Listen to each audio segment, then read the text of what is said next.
Good afternoon, students. Welcome to my YouTube channel. This is the second session of this chapter, that is gravitation. In the previous lecture, we have discussed the concept of gravitation, gravitational force of attraction, the universal law of gravitation, its expression, and its importance. What is importance of gravitational law, that is universal law of gravitation. And also we have discussed the unit of gravitational constant, unit of G, and also one problem based on the expression was solved.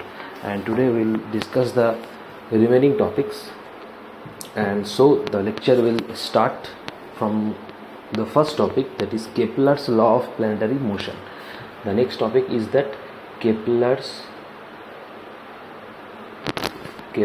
law of planetary motion.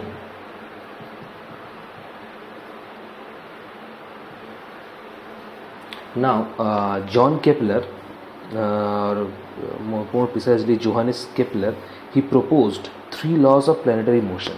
Johannes Kepler, he proposed three laws of planetary motion, and the laws are given as his first law, his second law, and his third law. So the scientist is Johannes Kepler. Johannes Kepler, he proposed three laws defined as first law, second law, and third law. So at first we will discuss his first law, that is Kepler's first law. Now in Kepler's first law, he said that the path of any planet, in an orbit around the sun follows the shape of an ellipse with the sun at one of the foci. I am repeating again. He said that the path of any planet in an orbit, around the sun follows the shape of an ellipse with the sun at one of its foci. Clear? So its statement is, the statement given by Kepler in his first law is that it states that the path of any planet in an orbit,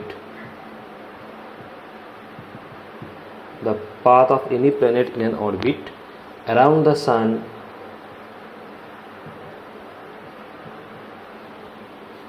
follows the shape of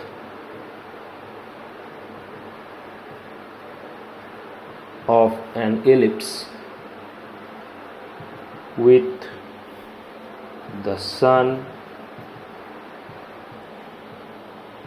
at one of the foci.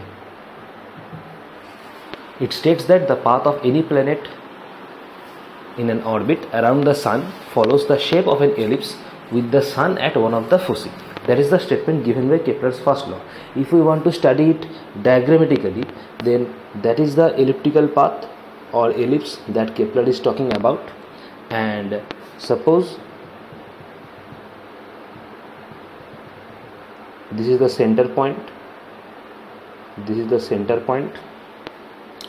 it is center, and the sun is here. This is the sun. So it states that the path of any planet in an orbit, this is the orbit, elliptical orbit path. So it states that the path of any planet in an orbit around the sun follows the shape of an ellipse with the sun at one of the foci. And this is the planet, it is revolving around the sun. This is the planet.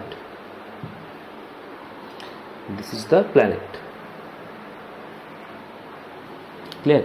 Now the point in the orbit of a planet,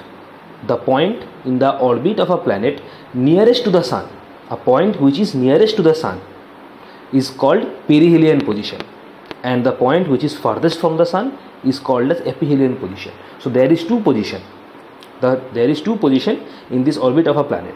and the point or the point which is nearest to the sun, that is called as perihelion position. So the point nearest to the sun is this point. This is the point which is nearest to the sun, and this point by that definition will be termed as perihelion position or perihelion fastest position. This is termed as perihelion position or perihelion fastest position because this point is nearest to the sun, and also a point which is farthest from the sun will be termed as ephelion position or ephelion slowest position. Clear? So this point, it is farthest from the sun, so it is termed as ephelion slowest position. Ephelion slowest position.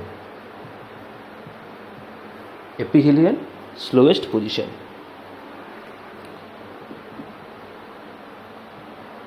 Ephelion slowest position. This is termed as ephelion slowest position.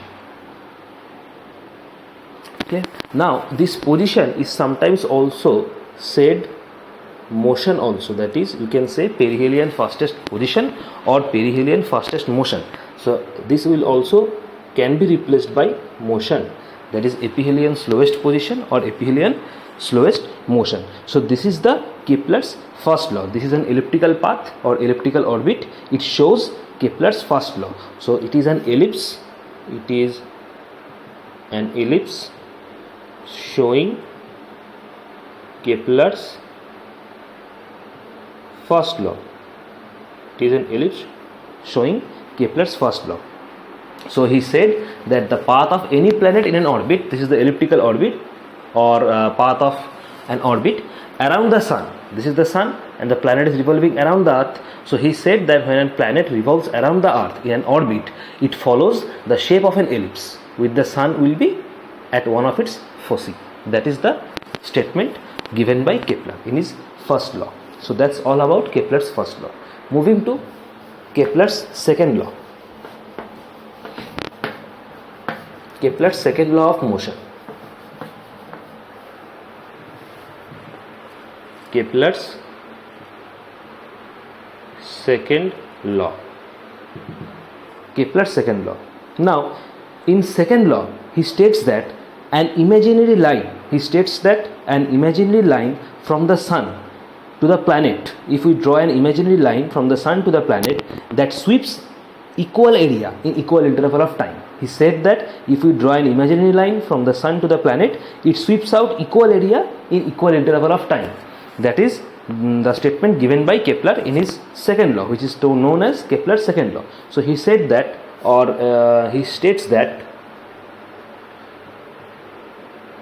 it states that an imaginary line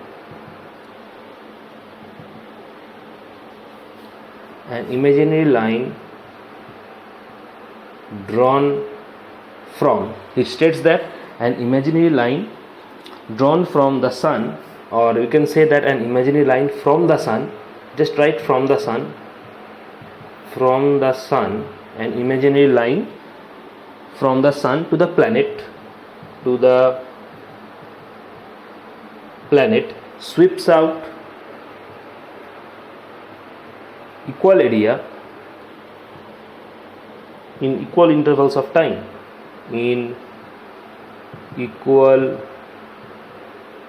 That is the statement given by Kepler, which is known as Kepler's second law. It states that an imaginary line from the sun to the planet sweeps out equal area in equal intervals of time. So these two words is very important: equal area in equal interval of time. It sweeps out equal area in equal interval of time. So diagrammatically, if we represent this statement, that is the elliptical path, because in first law we have studied that the planet around the sun will follow an elliptical path. So that is the elliptical path or elliptical orbit, and now sun will be one of its foci, that is the sun.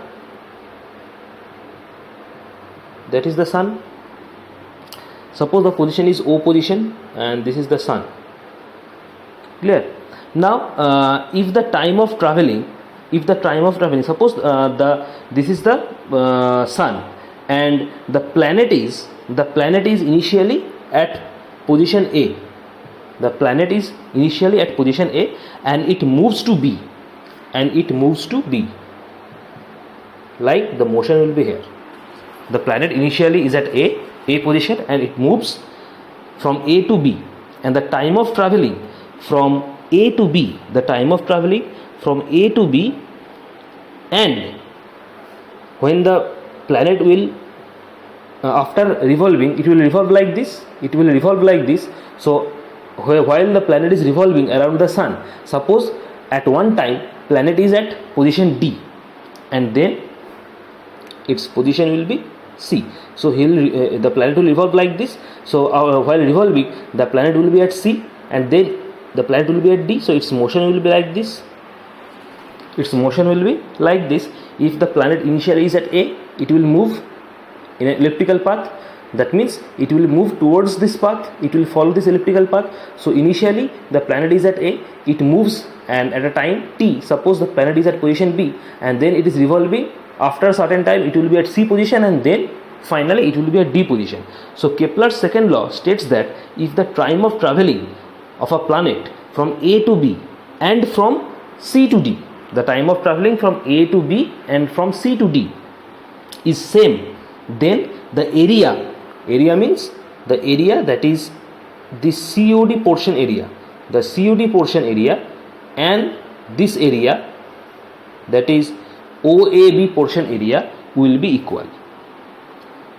If the time of traveling of a planet from A to B and then C to D is equal, the time is equal, then he says that the area, that is OCD, and area OBA will be equal. These both area will be equal. That is the statement given by Kepler. Suppose the planet takes to move A to B, it takes 1 month. Suppose the planet is taking 1 month for moving A to B, and also it is moving from C to D in 1 month. That means time is same. So if the moving time is same, that is from A to B and then from C to D, then the area sweeps out by the planet, that is COD and OBA, will be equal. That is the statement given by Kepler in his second law of motion. So these are the area showing Kepler's second law.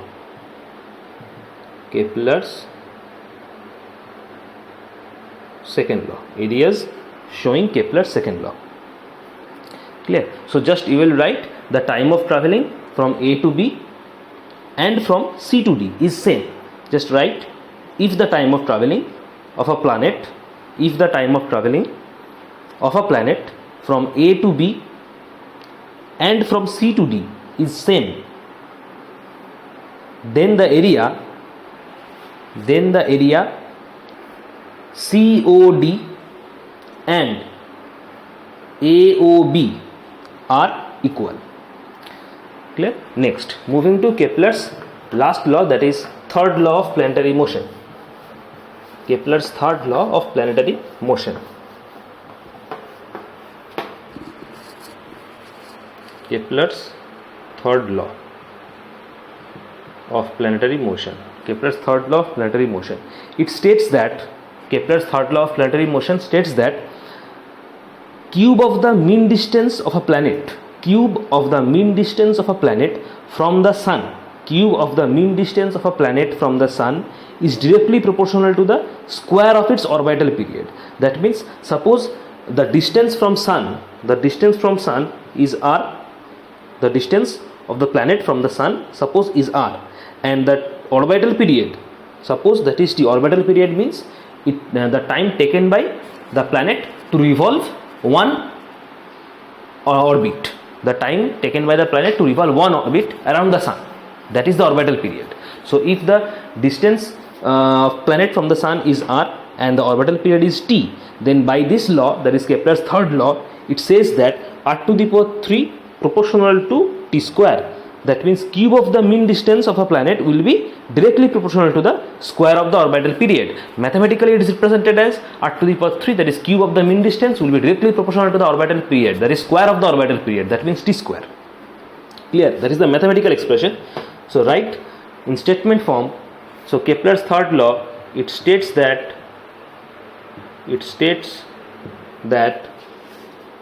the cube of the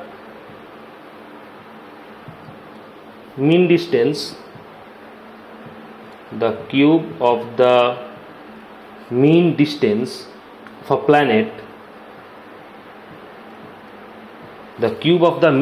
of a planet, from the sun is directly proportional to the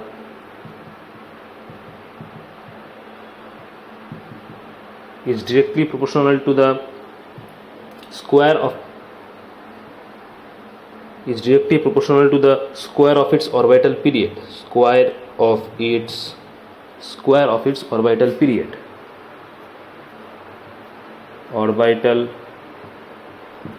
So it states that the cube of the mean distance of a planet from the sun is directly proportional to the square of its orbital period. That is the statement given by in Kepler's third law. So mathematically it is expressed as, if r is the mean distance of a planet from the sun and t is the orbital period, that means cube of the mean distance means r to the power 3, square of the orbital period means t to the power 2, so t square, that means it will be directly proportional by this law. Now if we want to omit this proportional sign, we need a constant, that means here the constant will be k, so k into t square, where k is constant, that means the value of k will be r to the power 3 by t square,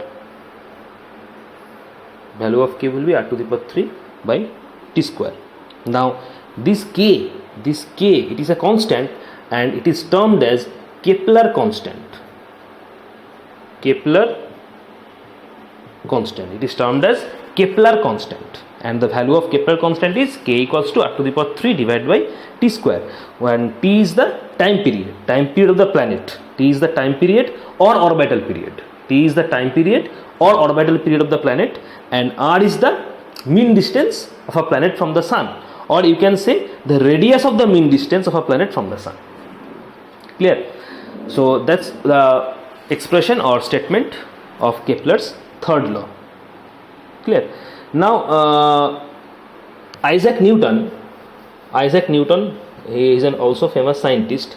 He showed that the cause of this planetary motion, that is why planet revolves around the earth, the motion of planet around the sun in an elliptical way, or the cause of the planetary motion of planets is due to the gravitational force. The cause of planetary motion of planets is due to the gravitational force that the sun exerts on the planet, and this statement is given by Sir Isaac Newton. So Sir Isaac Newton said that the motion or the cause of planetary motion,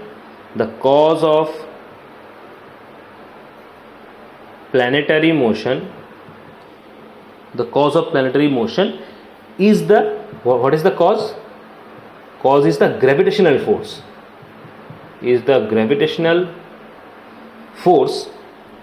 That the sun exerts on them. Them means here planets. So Sir Isaac Newton, he said that what is the cause of planetary motion of planets? The cause is the gravitational force. That the sun exerts on the planet while revolving around the sun or while following the elliptical path. The main cause of this planetary motion is that gravitational force of the sun that exerts on the planet. That is the statement given by Sir Isaac Newton. Now Newton used this Kepler's third law. Newton actually used this Kepler's third law, that is the last law, Kepler's third law, to calculate this gravitational force of attraction. Now he said that the main reason is that the gravitational force for the movement of this planet, that means for planetary motion, and he used Kepler's third law to calculate this gravitational force of attraction. And in his expression, or in his study, he follows that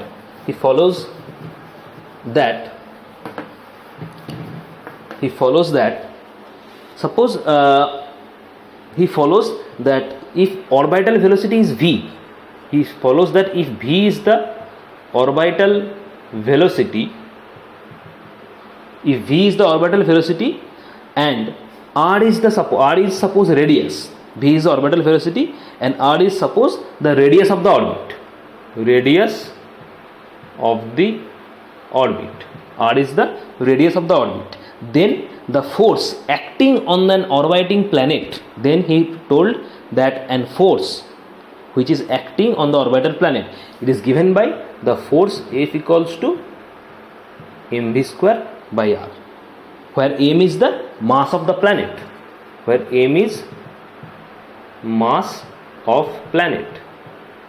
that is, if a planet is revolving around the sun and its orbital velocity he assumes v, the radius of the orbit he assumes r, and if m is mass of the planet, then the force he is talking about, or the force acting on the orbital planet, it is given by Newton, that F equals to mv square by r. F is the force acting on an orbiting planet. Now if t denotes the time period,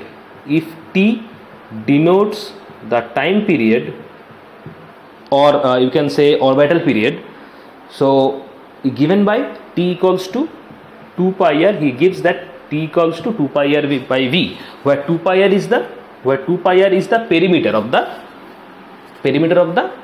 elliptical orbit. He assumes that 2 pi r is the perimeter of the elliptical orbit. So if t denotes the time period or orbital period, then he gives that t equals to 2 pi r by v. Now this is the marked as second equation, and this is marked as the first equation.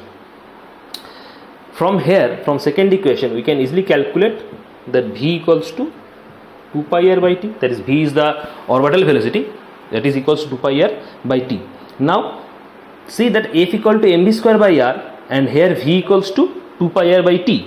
So we will substitute the value of v in this equation. So substituting the value of v, we have F equals to, just write first equation, that is mv square by r, and now it is m. Now in place of v square, we will write this value, the value of v, that is 2 pi r by t.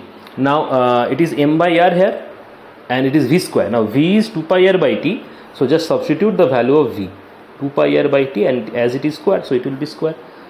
So m by r, 2 pi r by t whole square. Now it's calculate, it is m by r, now 2 pi r by t square, that means 2 pi r by t into 2 pi r by t. Now it will be m by r into 2 pi r into 2 pi r, that is 4 pi square r square divided by t square. So r square, that is r, that means it will be equals to 4 pi square m, that is 4 pi square m r by t square, that is the expression, 4 pi square m r by t square, that is the third expression, or third equation we have, 4 pi square m r by t square. Now according to Newton's according to Newton, he told that the planetary motion is due to the gravitational force. Which is acting on the orbiting planet. So he used Kepler's third law of planetary motion to deduce this force. Now according to Kepler's third law of planetary motion, we have an equation. From Kepler's third law.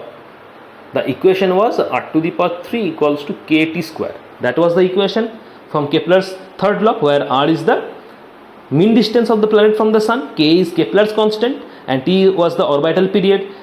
From here, just deduce the value of t square. Which is equal to r to the power 3 by k. That is the value of t square. Now see that t square equal to r to the power 3 by k. T square equals to r to the power 3 by k. And final f is, the equation of f is that 4 pi square m by m r by t square. That is the expression of force. So force equals to 4 pi square m r by t square, and we have the value of t square. So we will replace this t square value in this equation. We will replace the t square value in this equation. Clear? So replacing the value of t square in equation 3.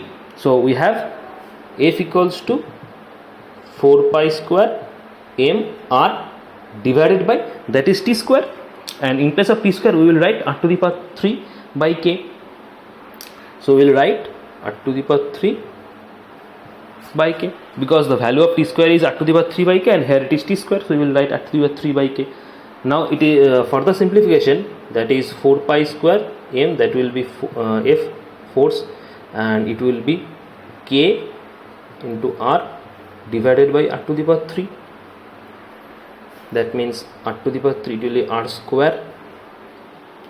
It will be r square. So final expression is 4 pi square m k divided by r square. That is f 4 pi square 4 pi square m k divided by r square.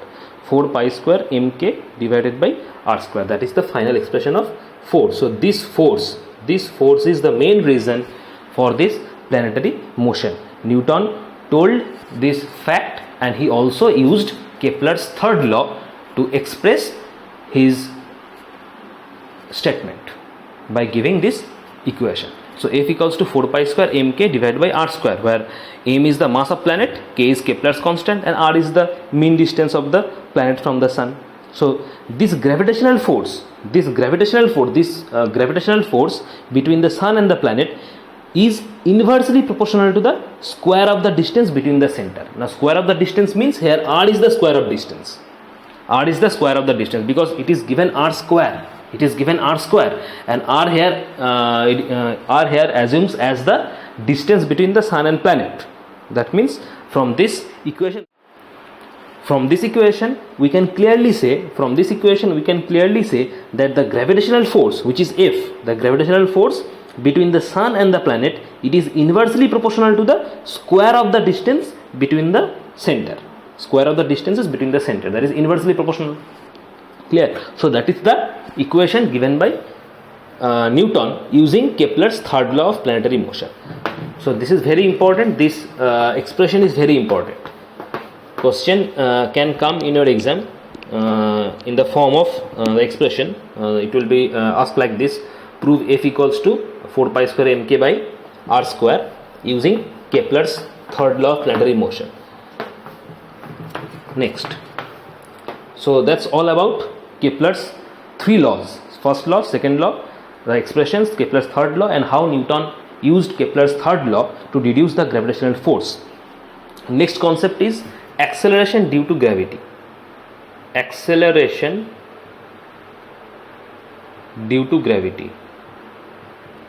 Acceleration due to gravity, it is represented as small g, that is acceleration due to gravity. Now whenever an object falls towards the earth, then acceleration is involved.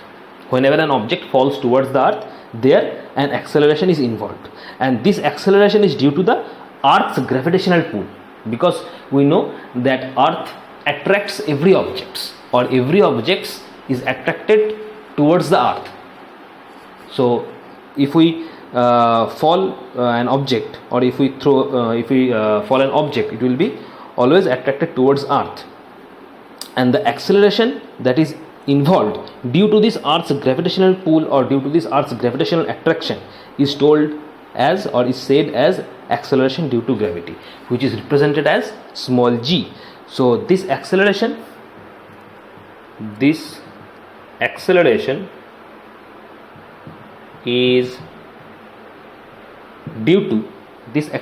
due to the earth's gravitational pull. This acceleration is due to the earth's gravitational pull and is called and is called acceleration due to gravity, and is called acceleration due to gravity, or simply it is known as G, that is acceleration due to gravity. It is due to the Earth's gravitational pull or Earth's gravitational attraction, that is acceleration due to gravity. Now what is the unit of G? As it is acceleration, so the unit of acceleration and the unit of acceleration due to gravity, that means unit of acceleration and unit of G both is same. In SI process, its unit is meter per second square. Its unit is meter per second square in SI system, and in CGS system it is centimeter per second square. There is two unit. One is in SI method, that is standard international process, that is meter per second square, and one is CGS method. In CGS method its unit is centimeter per second square. Clear? Now suppose a body which is falling towards earth, suppose a freely falling body which is falling towards its earth, and the mass of the body is m. Clear? It is the mass of the object or mass of the body. Clear? Also, let us assume that mass of the earth be m. This is the mass of earth. Mass of earth. And the distance between the center of the earth and this body, the distance between the center of the earth and this body or object is given by, suppose, r. This is the distance between the center. This is the distance between the center of the earth and body. So these are the data given: small m, mass of the body; capital M, mass of the earth; and capital R, which is given as the distance between the center of the earth and the body. Then from Newton's law of gravitation, the force which is acting between the planet and the sun, that is the gravitational force, which is given as G mm divided by r square. Why? Because in the previous lecture we have studied the expression of force, that is from universal law of gravitation we have an equation. From universal law of gravitation we have an equation, that is F equals to G m1 m2 by r square. So just visit the previous lecture and you can easily understood that this equation we have, that F equal to G m1 m2 and r square. If the two objects, that is m1 and m2, and there is a distance between them, that is r, so the force of attraction will be F equal to G m1 m2 divided by r square. Or you can also say, you can also replace this r with d, G m1 m2 by d square, or you can say G m1 m2 by r square. Both is correct. If you assume the distance between m1 and m2 as d, then the formula will be G m1 m2 by d square, and if you assume the distance between m1 and m2 is r, then the formula will be G m1 m2 by r square. Both of them is correct. So using this equation, that is universal law of gravitation, this equation is established. Now here the two object is one, the mass of body and mass of earth. Here two object was involved, m1 and m2. Here one is the body and one is earth, that means mm, and G is the gravitational constant, that is G here, and d was the distance between them, and here the distance between them is r. So this law is actually this law, the same, that is force F will be G mm by r square, where capital M is the mass of earth, small m it is the mass of body, and r is the distance between the center of the earth and the body. So this is F equal to G mm by r square according to Newton's law of gravitation. So that is the equation number 1. That is the equation number 1. Now from second law of motion we have another equation of force. From Newton's second law of motion we have another equation of force which is acting on the object. From Newton's second law of motion we have also, F equals to m into a, that is mass into acceleration. Another law given by Newton in his second law of equation, that is F equals to ma. Here a is the acceleration, but since here acceleration will be equals to g, but because we are studying acceleration due to gravity, this is the acceleration, this is the acceleration of a body, but here the acceleration a will be equals to g, because g is also acceleration, a is also acceleration, but g is the acceleration due to gravity. That means here a will be equals to g, acceleration will be equals to acceleration due to gravity. That means if we replace this a with g in this equation, the equation will become F equals to mg. F equals to mg, that is the second equation, replacing a with g, that F equals to mg. So this is the equation number 2 and this is the equation number 1. So this is also force, this is also force. So equate these two. So if you equate these two, that is gmm by r square, gmm by r square will be equals to mg. Gmm by r square will be equals to mg. Now deduce the value of small g, that is acceleration due to gravity. Now this mm will reduce, that means small g equals to gm by r square. That is the expression of acceleration due to gravity. Small g equal to gm by r square. M is the mass of earth and g is the gravitational constant, and r is the distance between the center of the earth and the body. So small g equal to gm by r square. So it is clear by the formula small g equal to gm by r square, it is clear that acceleration due to gravity, it is independent of the mass of the falling object. It is independent of the mass of the object or mass of the body. It only depends on the mass of the earth, and the distance between the earth and the body, that is r. So on two things this g, acceleration due to gravity, depends. One is the mass of earth, that is capital M, and one is the distance between them. Clear? So this gmm by r square, this will be capital R, gmm by r square, because in expression we have capital R, so this will be capital R. So g equal to gm by capital R square.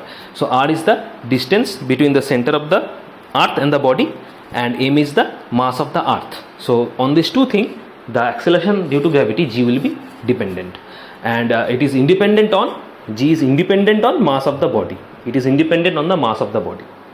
So that is the expression of g. Now as the distance of the object from the center increases, that means if r increases, g decreases, because g is inversely proportional to r. So suppose if r increases, that means the distance between the center of the earth and the body increases, then g will decrease, and if it is decreases, the g will increase. Now considering the mass of the earth, if mass of the earth